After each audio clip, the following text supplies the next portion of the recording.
В эти минуты в Якутске дают старт Российскому году памяти и славы и году патриотизма в Якутии. Торжественное мероприятие проходит в Русском театре. На месте работает наш корреспондент Саргалана Федорова.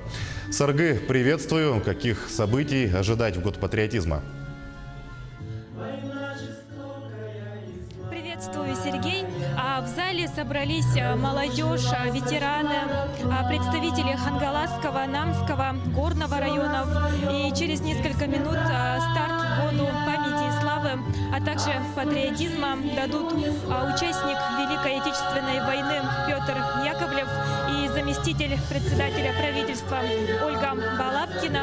И сегодня Музею боевой славы Якутска передадут капсулу памяти с посланием молодому поколению от ветеранов. И что представляет собой это послание, нам рассказала директор ресурсного центра «Победа» Галина Лебедева. Будет передана капсула памяти нашим потомкам. Это будет письмо участников Великой Отечественной войны, проживающих ныне в городе Якутске, своим потомкам, которые капсулу откроют только в 1985 году, в год 85-летия Великой Победы. И это письмо было написано фронтовиком Конкиным Петром Кирилловичем. И я думаю, что это будет передача от фронтовика, волонтеру Победу Петрову Алгрису. Сожгла дотла.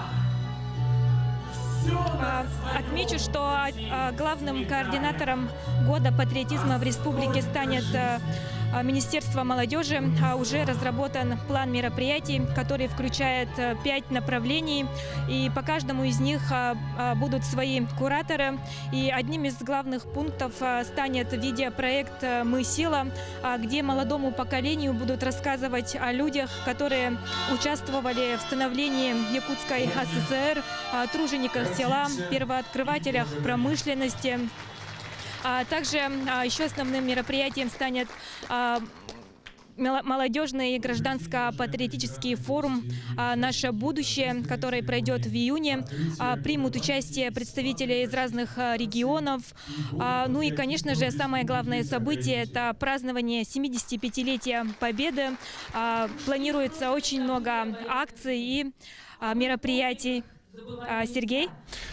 Саргы, спасибо. Саргалана Федорова рассказала о мероприятиях Года памяти и славы и Года патриотизма.